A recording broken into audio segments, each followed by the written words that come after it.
जय हिंद दोस्तों। तो देखते हैं आज बायोडाइवर्सिटी एंड कंजर्वेशन, यानी कि इसमें जितने भी एनसीईआरटी में क्वेश्चन दिए हुए हैं ये सारा क्वेश्चंस को आज डील करेंगे और साथ में ये बताएंगे कि कौन ज़्यादा इम्पोर्टेंट है हमारे बोर्ड के लिए और कौन सा बहुत ही कम इम्पोर्टेंट है। यानी कि जो बहुत ही ज़्यादा इम्पोर्टेंट रहेगा वो हम डील करेंगे। साथ में और एक और अनाउंसमेंट करेंगे जो बोर्ड के एग्ज़ाम दे रहे हैं उस बच्चों के लिए। तो इसीलिए जो है आप पहले पूरा वीडियो को देख लीजिए। हाँ, तो ये सारे क्वेश्चन का आपको पीडीएफ चाहिए तो क्या करना है, आपको टेलीग्राम चैनल ज्वाइन कर लेना है। टेलीग्राम चैनल ज्वाइन करने के लिए कैसे जाएं, तो कमेंट बॉक्स में जो है टेलीग्राम का लिंक पिन किया हुआ रहता है और वहाँ से आप उस लिंक को क्लिक कीजिएगा, वैसे ही आप टेलीग्राम पे पहुँच जाइएगा। तो टेलीग्राम चैनल ऐसे ही ज्वाइन हो जाएगा। ठीक है, अब देखते हैं कि इस चैप्टर में जो है क्या क्या इंपॉर्टेंट क्वेश्चन दिए हुए हैं, या फिर सारे क्वेश्चन को देखेंगे, उनमें से देखते हैं कौन सा इंपॉर्टेंट है उसको डील करेंगे। देखिए हमारे टेक्स्ट बुक से क्वेश्चन लिया गया है सारा, तो आप समझ ही सकते हैं कि कितना इंपॉर्टेंट क्वेश्चन होगा ये, इसीलिए पूरा वीडियो को देखना है। सबसे पहला क्वेश्चन है, name the 3 important components of biodiversity. यानी बायोडाइवर्सिटी के कितने कंपोनेंट्स होते हैं, तो 3 होते हैं। तो तीनों का नाम लिखना है। तो आपको जो बोर्ड के एग्ज़ाम में आंसर राइटिंग करना है तो इस टाइप से जैसे हम लिखे हैं एज इट इज़ वैसे ही लिखना है। आपको क्या लिखना है कि सबसे पहला लाइन लिखना है 3 कंपोनेंट्स ऑफ बायोडाइवर्सिटी आर। तो पहला नंबर देंगे genetic diversity, species diversity, ecological diversity. ये तीनों आपको इस टाइप से लिख लीजिएगा। ये क्वेश्चन जो है आपका बहुत ही ज़्यादा इम्पोर्टेंट है, वीवीआई लगा दो इसमें। ठीक है, और साथ में ये भी याद कर लीजिएगा कि जेनेटिक डाइवर्सिटी क्या होता है, स्पेसीज डाइवर्सिटी क्या होता है, इकोलॉजिकल डाइवर्सिटी क्या होता है। इनमें से एक दे देगा और आपको बोल देगा कि जेनेटिक डाइवर्सिटी क्या आता है, यानी कि जीन लेवल पे जो डाइवर्सिटी होगा, और जो स्पीसीज लेवल पे होगा, जो इकोलॉजिकल डाइवर्सिटी है इकोलॉजिकल लेवल पे। तो यानी आपको याद रखना है, इसका डिफिनेशन याद रखना है, एनसीईआरटी में लिखा हुआ है। आप लोग कहीं ना कहीं तो कोचिंग वगैरह में पढ़े ही होंगे, तो याद कर लीजिएगा। ठीक है, देखते हैं दूसरा क्वेश्चन। दूसरा क्वेश्चन क्या बोल रहा है कि how do ecologist estimate the total number of species present in the world. यानी कि पूरे वर्ल्ड में टोटल कितने नंबर ऑफ स्पीसीज है, इसको कैसे एस्टिमेट किया था। कौन, इकोलॉजिस्ट की बात कर रहा हूँ। इकोलॉजिस्ट किसको बोलते हैं, जो इकोलॉजी का स्टडी करता है। ठीक है, तो इसका आंसर कैसे लिखना है, तो आंसर लिखने के लिए सबसे पहले यही लाइन को लिखना है कि क्या लिखा, ecologist estimate the total number of species present in the world by comparing species richness of some exhaustively studied group between any 2 regions, in tropic बोलो, टेम्परेट बोलो और पोलर रीजन। ठीक है, species richness as a measure of diversity have been used by many ecologist. Species density और the number of species per meter square, यानी कि ये 1 metre square में कितना स्पीसीज है, is most commonly use to measure species richness. Species abundance and species proportional abundance based indicates are some other alternative approaches to measure the species diversity। ठीक है, तो आपको इस तरह से आंसर लिख लेना है। हम ज़्यादा इसमें डील नहीं कर सकते हैं क्योंकि इसका वीडियो लंबा हो जाएगा। ठीक है, तो आप याद कर लीजिएगा इसे ही और बोर्ड पे लिख देना है।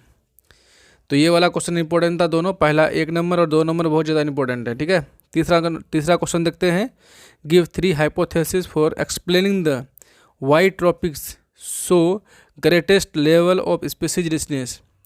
तो देखो सबसे पहला लिखना है the tropic area have a more stable climate than temperate zones. यानी कि ट्रॉपिक एरिया में जो होता है पूरा स्टेबल क्लाइमेट होता है, किसके कंपेयर में, तो टेम्परेट जोन के कंपेयर में मोर स्टेबल होता है।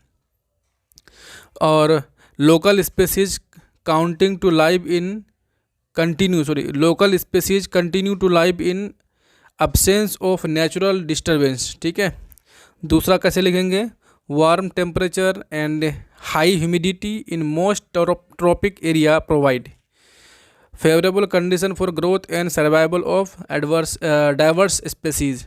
तीसरा, tropical area receive more solar energy over air and thus tropical communities are more productive and can support wide range of species.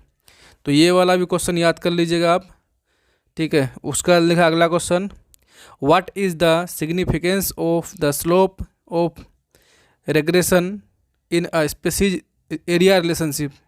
तो ये वाला क्वेश्चन उतना इम्पोर्टेंट है नहीं, ये नहीं पूछेगा, मैक्सिमम चांस है कि क्वेश्चन ये नहीं पूछेगा। अगर जो सीबीएसई बोर्ड के एग्ज़ाम देने वाले हैं उसके लिए ये क्वेश्चन इंपॉर्टेंट है, उसमें पूछ सकता है, लेकिन अदर स्टेट बोर्ड में ये क्वेश्चन नहीं पूछेगा, ठीक है। नेक्स्ट क्वेश्चन देखो, क्वेश्चन है what are the major cause of species losses in geographical region. तो इसका मेजर काउज क्या था, इंपॉर्टेंट है, ये बहुत इंपॉर्टेंट है क्वेश्चन है, ये वाला VVI है, ठीक है। पहला है species are lost in geographical region due to natural disturbance like forest fire, famines, drought and also due to human disturbance with over replantation, habitat destruction, जिसको हैबिटेट लॉस बोलते हैं, ठीक है, habitat displacement, over specialisation, intensive agriculture and population. तो इसी तरह से आपको लिखना है।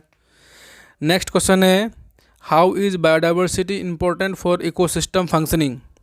यानी इकोसिस्टम फंक्शन के लिए बायोडाइवर्सिटी कैसे इम्पोर्टेंट है। तो इसका आंसर लिखेंगे, biodiversity is important for ecosystem functioning because it contribute to productivity. Productivity मतलब फोटोसिंथेसिस की बात कर रहा है। It causes more efficiency recycling of energy and matter. It has many alternative pathway for survival under diverse condition। उसके बाद next point है, rich biodiversity provide alternative available to each tropic level. All organism are linked in food chain and interact with their abiotic environment in such a way so as to keep the natural cycle going and make ecosystem self-sustaining units। Disappearance of any link in a food chain will affect the ecosystem as other alternative there are there। ठीक है, तो ये वाला भी question उतना important है नहीं, लेकिन ये एक बार देख लीजिएगा। नेक्स्ट क्वेश्चन है कि what are sacred group, what is their role in conservation. ये वाला क्वेश्चन नहीं पूछेगा, बिल्कुल ही नहीं पूछेगा, बोर्ड में तो नहीं पूछेगा, ठीक है। उसका अगला क्वेश्चन देखिए। हाँ, तो क्वेश्चन देखा जाए, among the ecosystem services are control of flood and soil erosion. How is this achieve by biotic component of the ecosystem. तो यानी कहने का मतलब soil erosion and flood control के लिए, जो फ्लड कंट्रोल के लिए बायोटिक कंपोनेंट जो है इकोसिस्टम में कैसे मदद करता है, ये मान लें। जैसे मान लो बायोटिक कंपोनेंट में कौन आता है, जितने भी लिविंग है। जैसे मान लो प्लांट है, क्या है, प्लांट है। प्लांट अगर किसी भी लैंड पे जहाँ पे है वहाँ का जितने भी मिट्टियाँ हैं उसको क्या जकड़ के रखती है, ठीक है।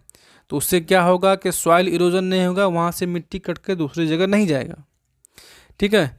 तो यही इसका क्या है, इसका इम्पोर्टेंस है। तो देखते हैं थोड़ा सा क्या लिखे हैं। लिखा है, इकोसिस्टम सर्विसेज आर प्रोडक्ट और benefit given by ecosystem processes to the environment for its purification, beauty, biodiversity, production, natural resource, habitat to drought and pollution. Plant play a vital role in control the flood and soil erosion. उसके बाद है, their root bind the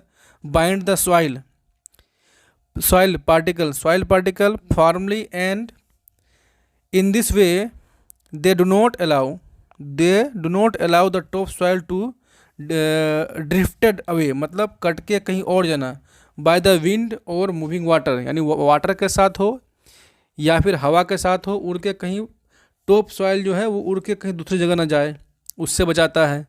बोला, root of plant also make the soil porous, और क्या करता है, soil को porous बनाता है, जिससे क्या वाटर होल्डिंग कैपेसिटी बढ़ जाता है। And allow water to go into the soil.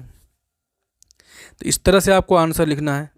उसके बाद है अगला question, question number 9, the species diversity of plant 22% is much less than that of animal 72%. What could be the explanation to how animal achieve greater diversification? ये वाला question जो है CBSE board के लिए बहुत इंपॉर्टेंट है, बिहार बोर्ड के लिए नहीं के बराबर है। ये क्वेश्चन लगभग नहीं पूछेगा बिहार बोर्ड के लिए, ठीक है। तो सीबीएसई बोर्ड वाले थोड़ा ध्यान दीजिएगा इसमें आंसर राइटिंग कैसे करना है कि species diversity refers to the variety of species within a region which is less in plant as compared to animal. It is due to greater dispersal, more number of surviving individual. Most animal possessing simple or complex nervous system to control and coordinate various activity. They possess receptor to receive against them. Most of their responses are adaptive and ensure their survival in changing environmental condition. They therefore have evolved to reveal much higher species diversity than plant who do not possess nervous system and respond different against environmental stimuli. तो इस तरह से आपको answer लिखना है।